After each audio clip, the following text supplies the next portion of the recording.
Greetings YouTube, Jeep Dragon here. If you've seen any of the other videos that I've made, I went over, such as reviewing the Sig Sauer P250, the Kel-Tec P11, and the Ruger LCP as some concealed carry options that I have. And some viewers here who are thinking about defending themselves might not like guns, or are afraid of guns because they're afraid of accidental discharges, or they just don't like guns in general, or maybe to a lesser extent they can't afford them because they're usually several hundred to maybe even $1,000 depending on the brand or the quality of the gun.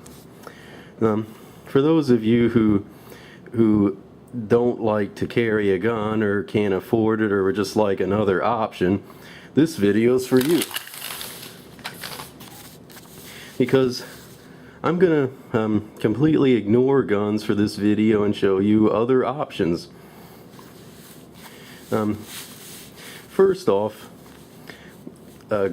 just letting you know that guns are mainly one of the lethal options, such as like deadly force, in the sense that it's something that's intended to injure or kill someone depending on the intent of the attacker, matching force with force. However, my first option is somewhat of a lethal option as well, but it's not a gun. I'm sure you've heard of a knife, and this is basically a simple automatic knife here. I know some of you may be thinking, isn't that a switchblade? I mean, aren't switchblades illegal?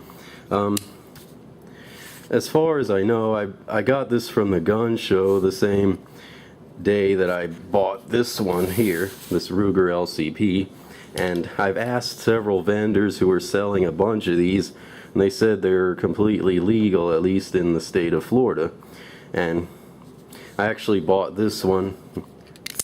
This is a Smith & Wesson Extreme Ops automatic knife or switchblade, and I actually bought this from a cop at the gun show, so these are perfectly legal. I mean, if there are illegal switchblades, they would be the kind where the double-bladed side, really sharp double-bladed, that would come straight up out of the knife when you push the button or switch, because with that you can actually just stick it right on someone, push the button, and have it come in at him and stab them.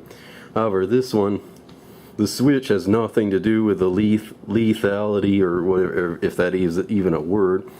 The switch has nothing to do with the threat of the knife, except for which intimidation factor is what I like to think of it as. I mean, you know, if someone's threatening me with and I feel that my life is threatened, like they're actually going to try to harm me or kill me, if I take out a knife and I have to like pull it out like that and say get back, it might not look as intimidating. Or if I just whip it out and go back off, the fact that it's switched out really quickly might give the impression that I know how to use this weapon, or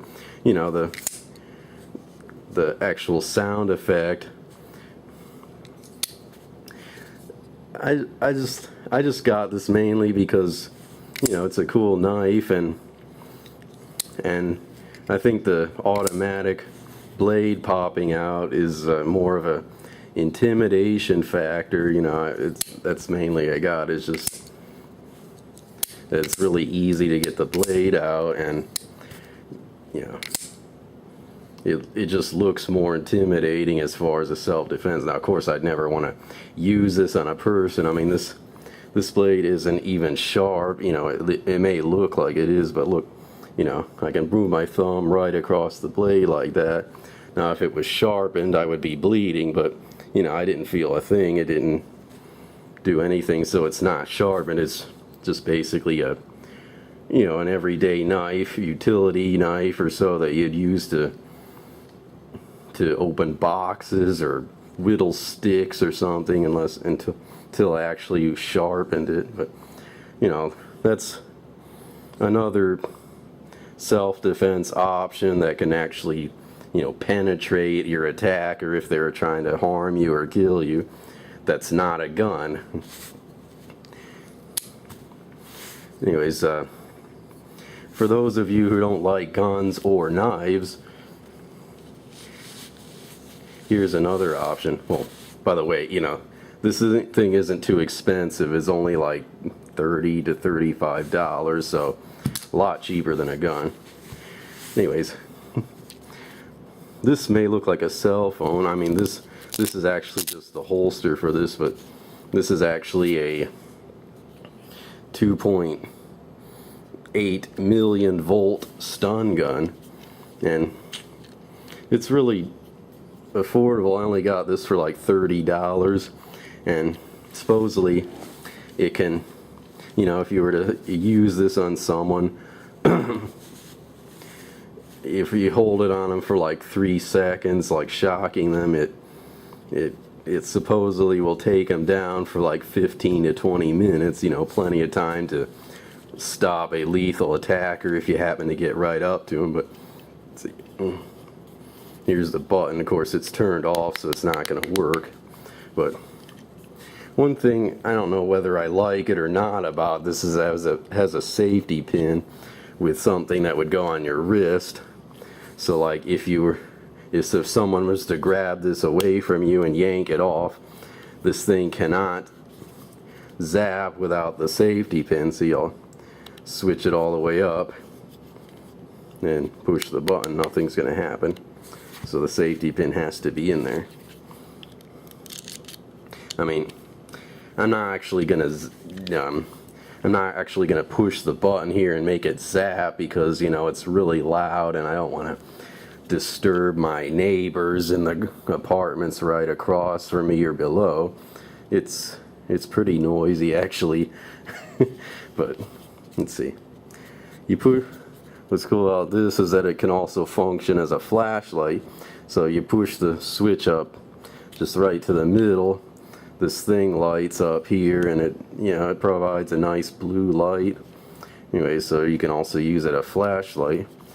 But what's cool about something like this is it's supposedly not lethal. I mean, I don't know how. Of course, it could depend if you use this on someone who was had bad heart problems, or I don't know, or who knows, maybe if you held and zapped them for like several minutes long.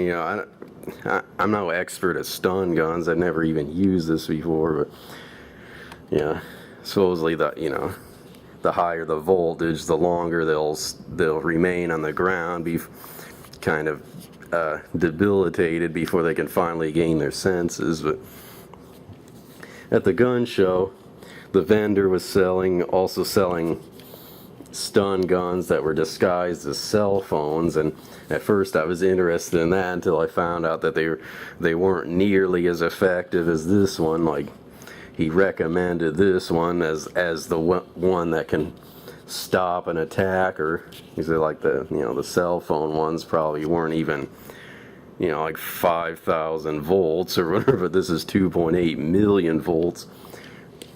So what's nice about something like this is that it's not considered lethal, but it's something that can help defend you against other things, like even animals. Like a vicious dog is trying to attack you, without something like this can, you zap the dog and it'll put him down. It's a pretty nice way to or a good security mechanism, or at least give you the sense of security. If you're in a neighborhood where there could be an angry dog, you can just have this ready, and then if the dog tries to attack, you just zap him and knock him down. Anyways, so that's it for the 2.8 million volt stun gun. I haven't actually carried this yet, but you know, I might sometime if I can't. If I'm in an area that doesn't allow guns, or you know, just in the woods somewhere where I can protect myself from vicious animals. That's mainly what I think of it being used for.